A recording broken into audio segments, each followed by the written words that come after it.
Һораулар кабул ителде, мөрәҗәгатьләр тиешле ведомстволарга юнәлтелде. Республика башлыгы Ради Хабиров Башкортстан халкы менән тура эфирда аралашты. Һаумыгыз, эфирда интервью студиялы Гөлсемә Иштанова. Программабызның кунагы Өфе фән һәм технологиялар университеты доценты, философия фәннәре кандидаты Гүзәлия Сәдуллина. Һаумыгыз. Хәерле көн. Гүзәлия, 4 сәгать дәвамында 4000-гә якын һорау кабул ителгән. Бундай аралашу был формат гомумән өчен мөһим. Бұл беренчедән безнең башлык Ради Фаритович ул халыктың нимә менән яшәгәнен, нинди һораулар бүген уларда борсыганын белә. Бу беренче яктан. Икенче яктан тагын ул ведомстволарның ничек эшләгәненә Ради Фаритович үзенчә баһа куя. Кайһы яктан күбрәк һораулар, нинди ведомствога күбрәк һораулар. Һәм ошлай ике аралы һөйләшү, улар бит араларда ла якынайта. Беренчедән халык үзенең борсыган һорауын әйтә ала. Хөкүмәт башлыктары халык нимә менән борсылганын, ничек яшәгәнен бүген улар баһалай алалар. Ягъни ведомстволарның да игътибарын ошо һорауларга юнәлтә дип әйтергә. Әлбәттә, нисен тегәндә, нинди генә тура эфир булмаһын, бөтен ведомстволар был тура эфирда катнашып, үзләре һорауларга җавап биреп, әгәр дә бүгенге көндә ниндидер борсылган һораулар кала икән, уларны вакытында хәл итеп баралар. Һәм әлбәттә, был өс яклы һөйләшү, бер яктан безнең Ради Фаритович ягыннан, халык һәм ведомстволар ягыннан. Шуның өчен мин уйлыйм, был ел адагында бик мөһим вакыйгаларның бере булып тора. Асыктан-асык һөйләшү дип әйтә алабызмы? Чөнки катмарлык һорауларда булды. Әлбәттә, асыктан-асык һөйләшү дип әйтә алабыз. Һөйләшү барышында ниндидер һорауларга бәлки тулы җавап бирелмәгәндер. Ләкин мин быны уйлыйм, киләсәктә был һорауларга моны тиздән битендә елдагыса мөрәҗәгатьнамә көтәбез. Һәм әлбәттә, шул мәлдә был исәпкә алыныр дип уйлыйм. Бернидә дә без менә студентлар менән дә һораулар бирдек. Безгә кире караш булманы, һорауны кабул итеп алдылар. Кем теләй һорау бирә ала инде. Һәм әлбәттә, бу асыктан-асык һөйләшү булгандыр дим. Димәк, һеҙҙең студенттарға да был катнашты дип әйтергә мөмкин тура бәйләнештә. Уларда нимә кызыкһындыра, нинди һорау бирделәр башлыҡҡа? Улар күбрәк кампус тураһында һорау бирделәр. Ни өсөн дигәндә, безнең тәҙрәләр гуманитар корпустағы кампуска ҡарайҙар. Без көн һайын күрәбеҙ, нисек итеп анда эш алып барылғанын. Һәм әлбәттә, был уларҙы борсой. Безнең бүгенге көндә әле бер генә кампус бит инде ҙур. Һәм анда бөтөн ниндәй генә мероприятиелар үткәрмәһәк тә, без кампуста үткәрәбеҙ. Һәм студенттарға был бик яҡшы күренеш. Ни өсөн дигәндә, хәҙерге көндә студенттарға инфраструктура кәрәк бит инде. Матур инфраструктура, матур уҡыу урындары, компьютерҙар, шарттар. Һәм әлбәттә, менә шундай һораулар улар ягынан булды инде. Улар үҙҙәре күҙҙәре менән күрәләр, нисек итеп беҙҙә төҙөлөш барғанын. Тарихи төҙөлөш дип әйтергә мөмкин. Әйе. Һәм бына ошо юнәлештә дауам итеп, студенттар гомумән фән буйынса һуңғы ваҡытта иғтибар был йәһәттән тояһығыҙмы? Ниндәйҙер үҙгәрештәр, үҫештәр ошо төҙөлөштән башҡа бармы? Әлбәттә бар. Ни өсөн дигәндә, менә безнең университет приоритет 23-та ҡатнаша бит инде. Уның бер тармағы булып йәш белгестәрҙе, йәш ғалимдарҙы йәлеп итеү. Бөгөнгө көндә мәктәптәрҙә лә, университеттарҙа ла уҡытыусыларҙың ҡартайыуын күрәбеҙ.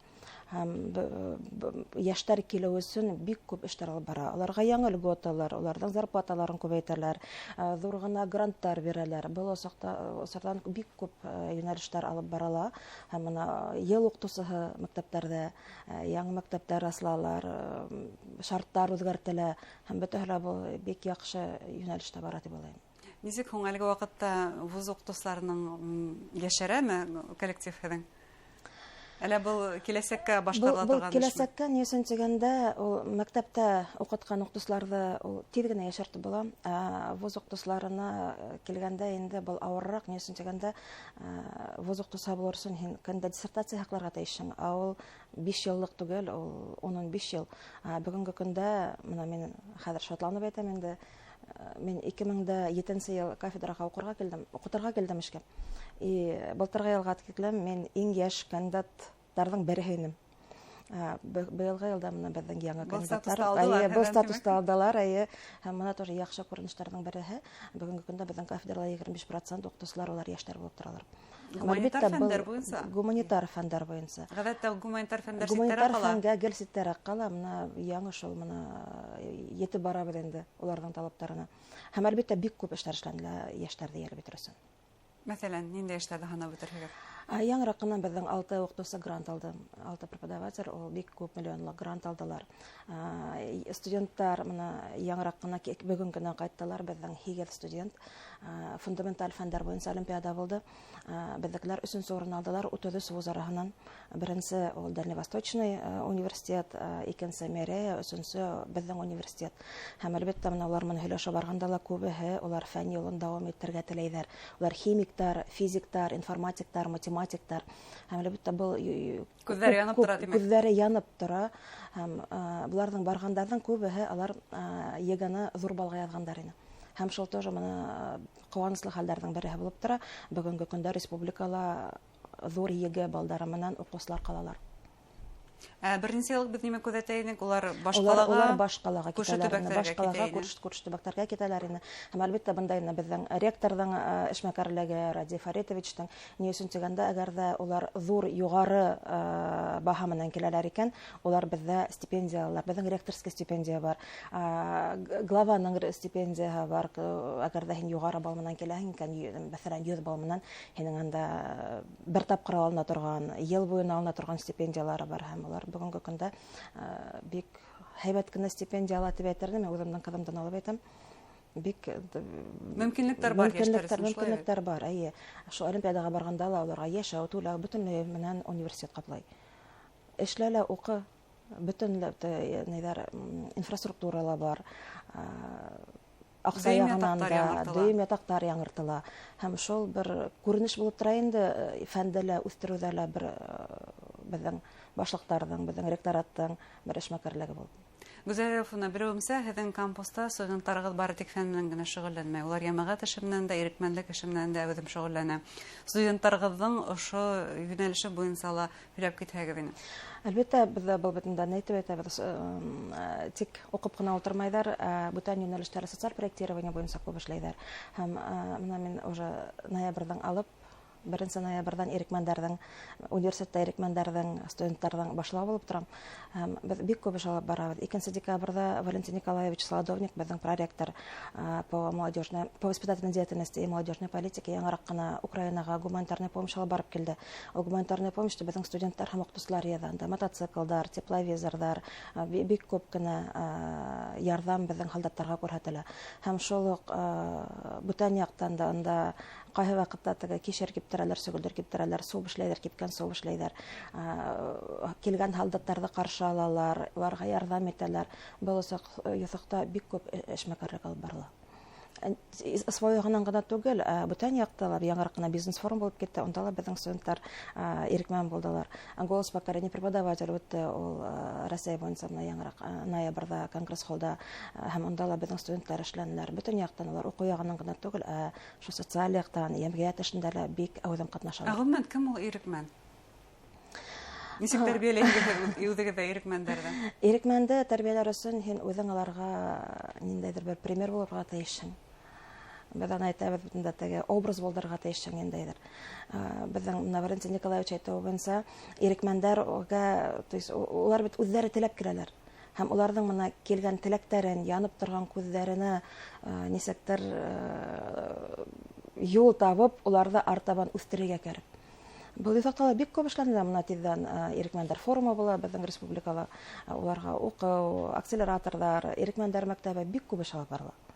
Һәм ул инде беҙҙең республика тормошоноң айырылғыһыҙ бер өлөшөнә әйләнде. Ирекмәндәр хәрәкәт итеп әйтһәң дә була. Әйе, бүгенге көндә ул министерствонан да өҫтән университеттарҙа ирекмәндәр шулай ойошмаһы булдырыу ул беренсе рәттәрҙә булып тора. Һәм беҙ нимәһе менән беҙ алдырабыҙ, беҙҙә бит инде яңы ни бар, уҡыу йүнәлеше бар. Йәштәр менән эшләүселәрҙе беҙ организация работы с молодежью тибеҙ.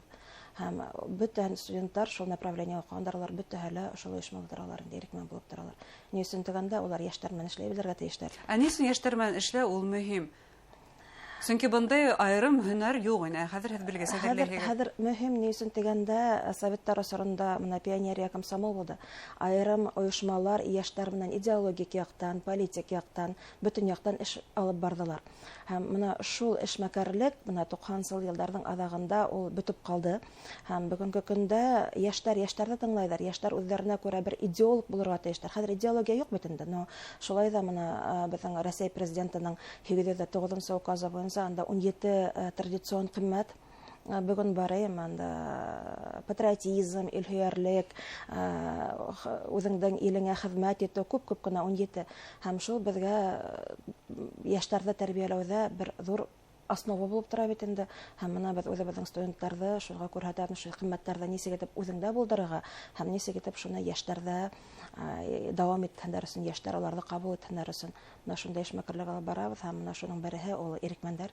Һәм республиканың сәясәте республиканың сәясәте. Яшьләрне үзебездә калдыру бу яһәттән бөтен булган күрһәткечләрне ыңгайыкка әйләндерү.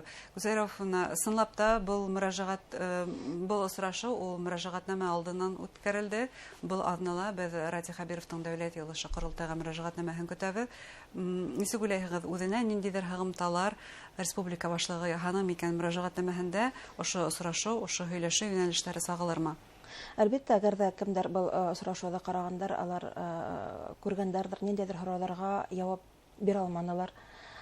Мин бана җавап бирергә, нимә дип җавап бирергә белмәнләр дип әйтә алмам. Әйтеп аталмасын, бәлки ниндидер мәгълүмат булмагандыр. Яки был юсыкта нисектер эшмәкәрлек шул алып барылмагандыр. Һәм мин уйлыйм, моны киләһе мөрәҗәгатнамәһендә сорауларга җавап булмаган мәсьәләләр кабул ителерләр дип уйлыйм. Һәм әлбәттә был шул мөрәҗәгатнамә алдыннан үткәрү үзенә күрә бер наказ алу булды бит инде. То есть ул бит инде халык алдында әйтә нимә эшләне, нимә эшләнелмәне. Һәм бүгенге көндә ул үзенең эшмәкәрлеген өскә баһалай икән, был аның үзенә күрә зур талапсан булуын күрһәтә. Был үзеңнең хаталарыңды да тану. Үзеңнең хаталарыңды тану. Әлбәттә бүгенге көндә хаталар дип әйтеп булмасын, без бөтәбез беләбез бүгенге көндә безнең ил ниндәй шартларда яшәй. Ул бит инде махсус хәрби операция ул теге якта илдең сигендә барһа ла, ул әлбәттә кем безнең җәмгыятьтә яшәй, безнең илдә яшәй, уларның бөтен әле кагыла. Әлбәттә безнең еңү ул безнең бөтәбездән дә тора, солдаттардан гына түгел, безнең бөтәбездән дә тора.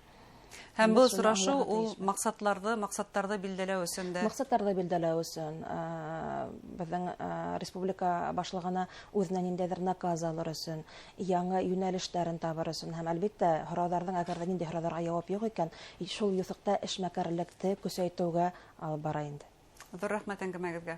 Хөрмәтле тамашачылар, безнең студияла ФФ фән һәм технологиялар университеты доценты, философия фәннәре кандидаты Гүзәлия Сәдуллина булды. Игътибарыгызга зур рәхмәт.